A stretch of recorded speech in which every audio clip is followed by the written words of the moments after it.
बोलिए श्री आशुतोष महाराज की जय।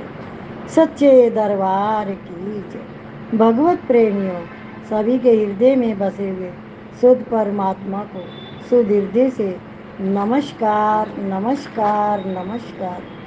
सभी के हृदय में बसे हुए शुद्ध परमात्मा को शुद्ध हृदय से नमस्कार नमस्कार नमस्कार।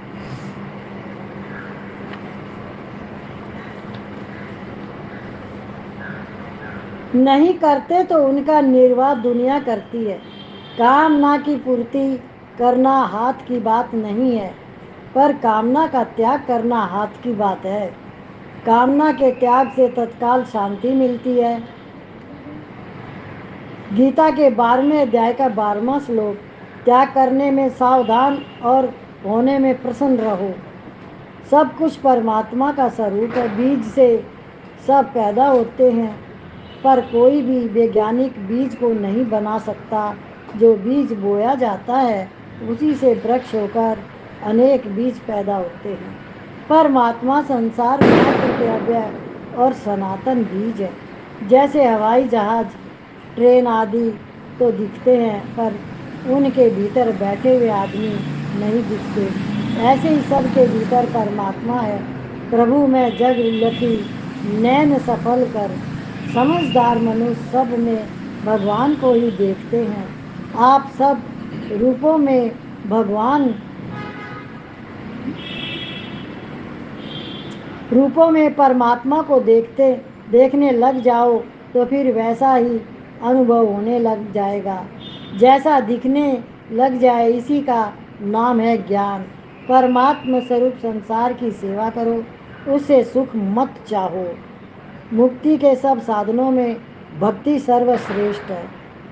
भक्ति यानी विवेक। 32 भक्ति नाम भजन का है। भजन है प्रेम। पत्रकारी सुन प्रेम सम, भजन दूसरा आन। यह विचारे मुनि पुनि पुनि करत राम गुणगान। भगवान का गुणगान कौन करता है? जो प्रेमी भक्त होता है। इसका तात्पर्य है कि भगवान का गुणगान करने से प्रेम होता है। नवदा भक्ति के 3 भाग है, स्वरण, कीर्तन और स्मरण। ये अपने को भगवान से दूर समझने से है। पाठ पूजन अर्च और वंदन ये भगवान को नजदीक समझने से है। दास्य, सख्त और आत्मनिवेदन ये सब के अधिक भगवान के नजदीक है। भगवान भक्तों की कथा में भी खींच जाते हैं और अपनी कथा में भी खींच जाते हैं। जो हम मन बुद्धि इंद्रियों से जानते हैं वह मन बुद्धि इंद्रियों का विषय है। परमात्मा मन बुद्धि इंद्रियों का विषय नहीं है। परमात्मा को स्वयं से ही जानना जा सकता है, कारण कि स्वयं परमात्मा का अंश है। स्वयं से जानना हो तो पहले स्वयं को जानो कि स्वयं क्या है। अपने होनेपन का अनुभव सबको है। जैसे अपना होनापन है, जैसे ऐसे ही परमात्मा का होनापन है। परमात्मा के होनेपन के अंतर्गत यह सब संसार है। शरीर तथा संसार एक है। हूँ तथा है एक है। अपनी सत्ता से ही समस्त सत्ता को जाना जा सकता है। जैसे सज्जन पुरुष दुष्टों के साथ भी सज्जनता करता है, ऐसे ही सत्य असत्य को भी सत्ता देता है। जासु सत्यता ते जड़ माया, भात सत्य मोह सहारा। आएंगे बिहारी चले आएंगे बिहारी, आएंगे बिहारी चले आएंगे बिहारी, आएंगे बिहारी चले आएंगे बिहारी। राधे राधे रटो चले आएंगे बिहारी, राधे राधे रटो चले आएंगे बिहारी। आए मनोज को मेरे से क्या काम आ गया? काम से तो बच्चे यहाँ बैठे हैं रसोई में क्या है और भूख लगी है खा ले भाई। अपने को भगवान से दूर समझने से ये पाठ पूजन अर्चन और बंधन ये भगवान को नज़दीक समझने से है। दास्य सख्त और आत्म निवेदन ये सबसे अधिक भगवान के नज़दीक है। भगवान भक्तों की कथा में भी खींच जाते हैं और अपनी कथा में भी खींच जाते हैं। जो हम मन बुद्धि इंद्रियों से जानते हैं वह मन बुद्धि इंद्रियों का विषय है। परमात्मा मन बुद्धि इंद्रियों का विषय नहीं है। परमात्मा को स्वयं से ही जाना जा सकता है, कारण कि स्वयं परमात्मा का अंश है। स्वयं से जानना हो तो पहले स्वयं को जानो कि स्वयं क्या है। अपने होनेपन का अनुभव सबको है। जैसे अपना होनापन है ऐसे ही परमात्मा का होनापन है। परमात्मा के होनेपन के अंतर्गत यह सब संसार है। शरीर तथा संसार एक है। हूँ तथा है एक है। अपनी सत्ता से ही समष्टि सत्ता को जाना जा सकता है। जैसे सज्जन पुरुष दुष्टों के साथ भी सज्जनता करता है, ऐसे ही सत्य असत को भी सत्ता देता है। जासु सत्यता ते जड़ माया, भास सत्य इव मोह सहाया। तात्पर्य है कि सत्य असत का विरोधी नहीं है, प्रत्युत उसका प्रकाशक है। सत्य की जिज्ञासा ही सत्य की विरोधी है। सत्य की जिज्ञासा असत्य को निर्वर्त कर देती है। जितनी आपके अंदर सफाई होगी उतनी आप गंदगी को दूर कर पाओगे। उसका नाम है असत्य।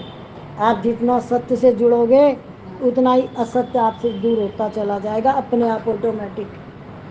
परिवर्तन का नाम ही जन्म है और मृत्यु है। परिवर्तन के प्रभाव को ही साधारण लोग जीवन कहते हैं। गर्भ में आते ही मरना शुरू हो जाता है। देखो कितनी बड़ी बात आ गई, हो जाता है। गर्भ में ही आते ही मरना भी शुरू हो जाता है।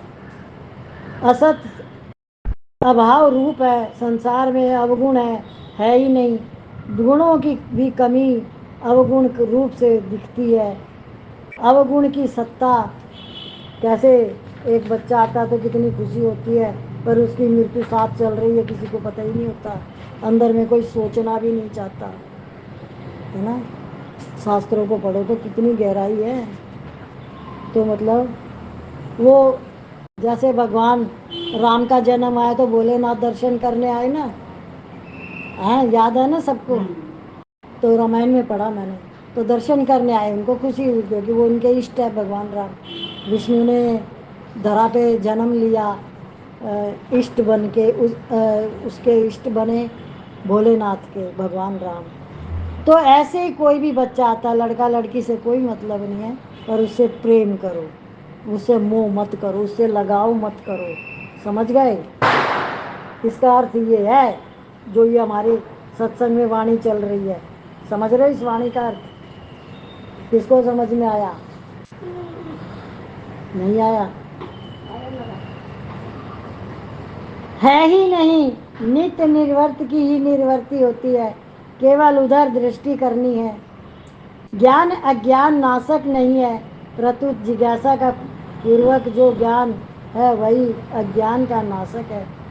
गाय के शरीर में रहने वाले घी की तरह ज्ञान तो सब में रहता ही है।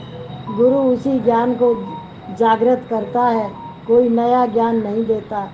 जिज्ञासा के बिना आप में रहने वाला ज्ञान आपके काम नहीं आता। कितनी बड़ी बात आ गई। गाय के अंदर घी है पर पता नहीं है। ऐसे ही सब के अंदर भगवान है पर उनके अंदर जिज्ञासा हो तो वो मिले। कितने तरीके से समझाया गया है। किसी को भी पता था गाय के अंदर घी है? रह कि नहीं है गाय के अंदर घी? घी है, दूध तो दिखाई देता है, घी छुपा हुआ रहता है। गाय से तो दूध मक्खन। सुख चाहने वाले को कभी शांति नहीं मिलती, पर दुख दुख सुख सुख देखे पर मानस में उत्तरकांड 38 में पहला, दूसरे के दुख से दुखी और सुख से सुखी होना ये संसार में रहने का तरीका है। दुख आने पर सुख की इच्छा का त्याग करो और सुख आने पर सेवा करो। संसार का अंश संसार के अर्पित कर दो और परमात्मा का अंश परमात्मा के अर्पित कर दो। एक संत कहते थे कि जितनी बढ़िया चीज़ें हैं वे भगवान ने अपने प्यारे भक्तों के लिए ही बनाई है, पर बीच में धनी भोगी लोग उनको लूट लेते हैं, इसलिए दुख पाते हैं। कौन दुख पाते हैं? जो खुद अपने लिए भोग लेते हैं। जो धनी भोगी लोग होते हैं, बनाई तो भगवान ने अपने भक्तों के लिए है, पर वो लूट के ले जाते हैं तो वो दुख पाते हैं। तुमने कभी भी ऐसे सत्संग में सुना है? कितनी बढ़िया बढ़िया चीज़ें इसमें हमें मिल रही है, क्या क्या भगवान ने कृपा बरसाई हुई है हमारे ऊपर। जैसे स्त्रियां पति के लिए वह भी कहती है और यह भी कहती है, ऐसे ही परमात्मा को वह तत्व भी कहा जाता है और यह अश्य भी कहा जाता है। अविनाशी तू तत्त विनाश वह सात गीता के दूसरे अध्याय का 17वां। उसका परमात्मा में सबकी स्थिति स्वयं सिद्ध है। निरंतर बहते हुए संसार में जो है पना दिखता है वह परमात्मा का ही है। प्रकृति के कार्य से प्रकृति ही दिखती है, दिखती प्रकृति है कार्य करने से, लेकिन है सब कुछ परमात्मा ही। दीदी आपने पढ़ा यह भी कहती है वह भी कहती है, इसका खुलासा करके इस तरीके जैसे स्त्रियां पति के लिए वह भी कहती है, वह पति को कहती नहीं है, वह वो हमारे वह हमारे, यह भी ये है, ऐसे यह नहीं कहते वो नहीं कहती, कहते हैं कि नहीं? दोनों शब्द ऐसे ही कहती हैं। ऐसे ही परमात्मा को वह परमात्मा हम कहते नहीं है, वो परमात्मा वह परमात्मा तत्व भी कहा जाता है और यह भी ये परमात्मा। आप समझ में आ गया नहीं आया? बस ये और वह जो कहते हैं वही वर्ड मतलब। हाँ यही खुलासा तो ये तो तेरे को समझ में आ ही जाना चाहिए था पहले ही। यह और वह जो हम यूज करते हैं वो परमात्मा के लिए भी है। यह परमात्मा है वह परमात्मा है। क्या अब मैं कहूँ ये परमात्मा है वह परमात्मा है, वह यह वह ऐसे ये जो बताई जाती हैं बातें, गीता के दूसरे अध्याय का 17वां श्लोक, उस परमात्मा में सबकी स्थिति स्वयं सिद्ध है। निरंतर बहते हुए संसार में जो है पना दिखता है वह परमात्मा का ही है। प्रकृति के कार्य से प्रकृति ही दिखती है, कार्य करने से प्रकृति। जैसे अब ये शरीर है, चल तो परमात्मा से रहा है पर कार्य तो शरीर के माध्यम से हो रहा है, तो इसलिए कार्य शरीर कर रहा है, तो क्या कहेंगे? उसका नाम लेंगे, उसने किया, वो है, वो उसकी मम्मी है, वो उसने किया, वो उसका बच्चा है। नाम रूप में तो ऐसे ही आएगा ना, पर कार्य कौन कर रहा है? परमात्मा। चुप वहाँ होते हैं जहाँ अल्लाह हो स्वरूप में। अल्लाह, इसमें अल्लाह लिख रखा, अल्लाह नहीं है। हल्ला यानी शोर, अल्लाह शोर हो स्वरूप में हल्ला है ही नहीं, फिर चुप क्या हो? चुप स्वयं सिद्ध है। मन बुद्धि का शोर हो रहा है, इसलिए स्वरूप का पता नहीं चलता। मन बुद्धि शोर मचाते रहते हैं, इसलिए स्वरूप का अपनी आत्मा का पता नहीं चलता। वो लगे ही रहते उधेड़ बुन में, मन और बुद्धि। क्या सबको पता चल रहा मन बुद्धि क्या क्या करते रहते हैं? पहले सिद्धांत से यह बात मान लेनी चाहिए कि तत्व निष्क्रिया है। सुषुप्ति में भी क्रिया है, समाधि भी निष्क्रियता में ही क्रिया है, पर स्वरूप में सहज अवस्था में क्रिया नहीं है। क्रिया आरंभ और समाप्त होने वाली होती है, यह नियम है। तत्व न उत्पन्न होता है न नष्ट होता है। तत्व न उत्पन्न होता है न नष्ट होता है। मेरा मन लग जाए यह भाव होने से मन नहीं लगेगा, क्योंकि मन मेरा होने से यह ठीक नहीं होगा। जैसे कुत्ते का मन मेरा नहीं है, ऐसे यह मन भी मेरा नहीं है। स्वयं परमात्मा का अंश है और शरीर संसार का। शरीर की संसार के साथ एकता है, अतः शरीर को संसार का मानकर उसकी सेवा में लगा दो। शरीर को लेकर आप कभी सुखी नहीं हो सकते। शरीर के द्वारा दूसरों को सुख दो, दूसरों को मान आदर दो। आप परमात्मा के हो, संसार के हो ही नहीं। आपके पास जितनी सामग्री है सब संसार के लिए है। सब संसार मिलकर भी असत्य है। आप सत्य है, असत्य से सत्य को क्या सहायता मिलेगी। परमात्म प्राप्ति में देरी की धारणा आपने कर ली, यह महान बाधक है। तत्काल प्राप्त होने वाला ज्ञान ही ज्ञान है। ज्ञान प्राप्ति के सब अधिकारी हैं। ज्ञान सबकी अपनी चीज है। अपनी चीज को प्राप्त करने में कौन अनधिकारी। मैं हूँ इस अपने होनेपन में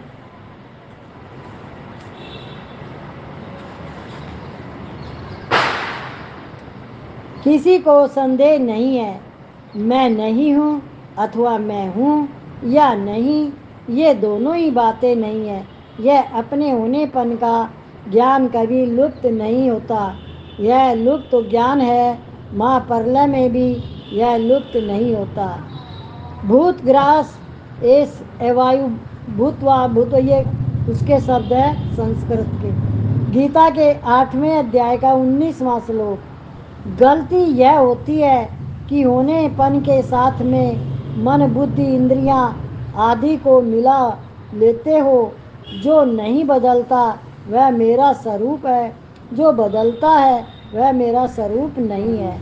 इतनी ही बात है। मैं पिता हूँ, माता हूँ, सास हूँ, ननंद हूँ आदि ऊपर के चोले का है, भीतर में एक है।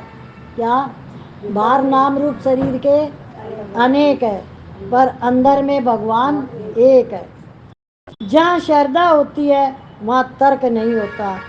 श्वेत कुत्ते को केवल आज्ञा पालन से तत्व ज्ञान हो गया। गीता के 13वें अध्याय का 25वां श्लोक।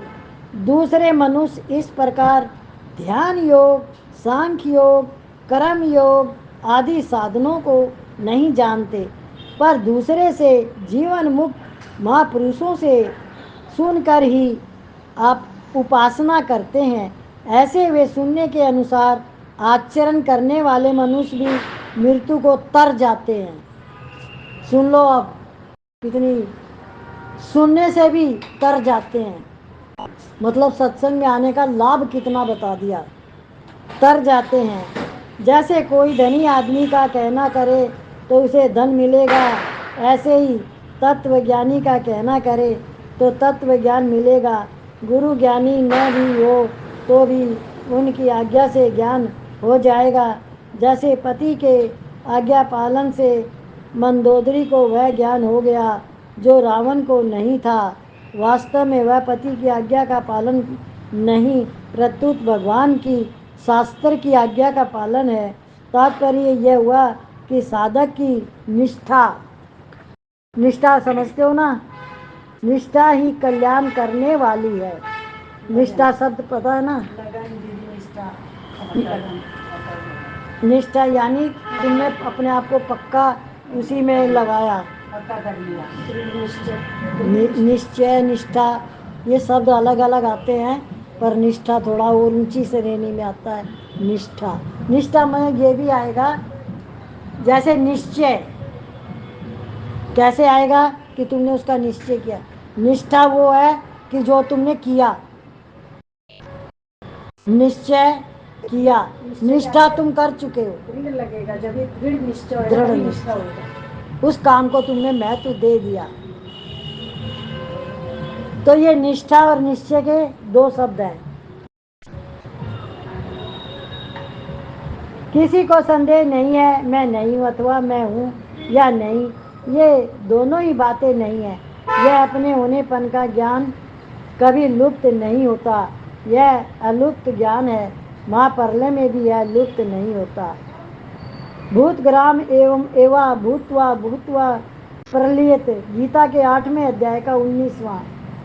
होनेपन के ज्ञान का नाम ही ज्ञान है। गलती यह होती है कि होनेपन के साथ में मन बुद्धि इंद्रियां आदि को मिला लेते हो।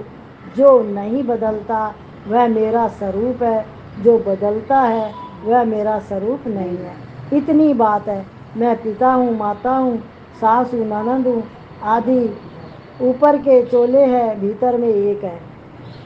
तो ये जो संसार का आपको कितना पकड़ में आया, कितना नहीं आया, ये आप समझ सकते हो कि आपने कितना पकड़ा इस चीज़ को। कितनी जानकारी आपको मिली, कितनी मिली।